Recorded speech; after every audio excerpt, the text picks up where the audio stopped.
Hello, all. Pastor Willingham here again. The Empowerment Journal, found on Amazon.com. It is entitled A Voice in the Morning. Also, please subscribe to this channel.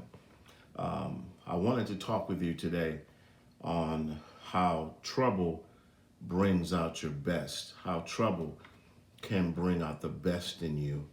I'm looking at Job, the 23rd chapter, verses 8 through 10 that read, and this is Job speaking here. He says, "Behold, I go forward, but he is not there." He's talking in his search for God.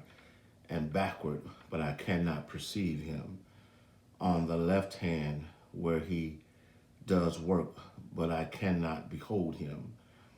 He hideth himself on the right hand, that I cannot see him, but he knoweth the way that I take. When he has tried me, I shall come forth as gold."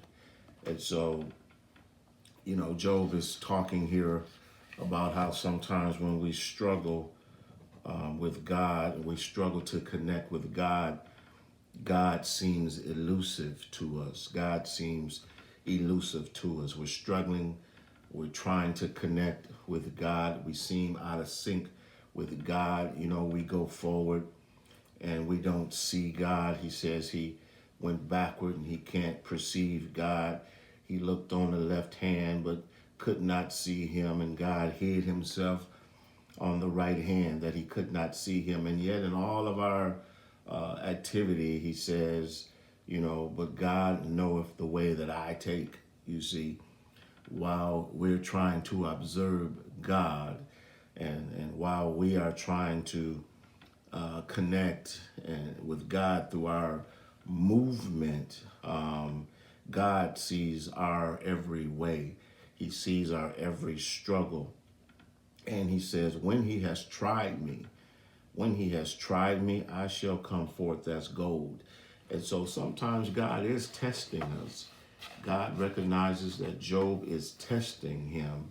And in his struggle to connect in the moment, he's being tested. So sometimes in our struggle, when we feel like we can't connect with God and we feel out of sync with God, we're being tested.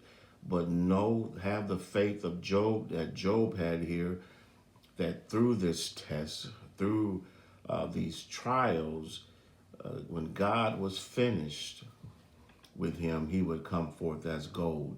So know that the process that God is taking you to is going to refine you today, and that God is going to use your trouble to bring out the best in you. And so have a great day, and I'll talk to you soon. Bye-bye.